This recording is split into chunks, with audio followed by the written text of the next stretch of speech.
love, lies, and betrayal. I should have known something was off when my boyfriend insisted on meeting me at his apartment instead of our usual coffee spot. The second I walked in, he looked pale, edgy, like he hadn't slept all week. Before I could ask, he blurted out that he wanted to talk, every word heavy, rehearsed, like he was reading from a breakup script. I was too stunned to even argue, but right then, there was this loud knock at the door. He froze. I watched his face turn from guilt to pure dread. The door flew open and in stormed his ex, very pregnant and very pissed, with a look that could kill. She scanned the room, zeroed in on me, and with a venomous smile, called me the nanny. I laughed, thinking she was just being salty, but she doubled down, asking if I'd be free for babysitting once the baby arrived.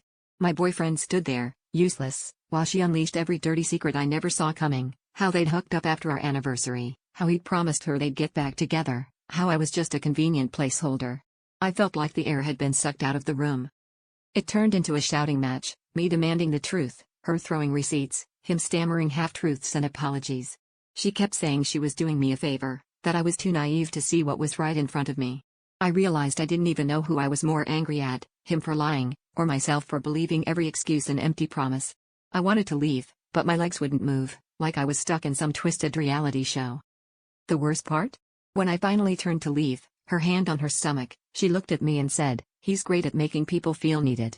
Don't be surprised if he calls you again when he's lonely."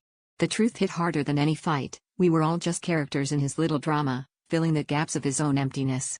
It wasn't just betrayal, it was realizing I was complicit, desperate to be chosen even when I knew I was just another role he cast.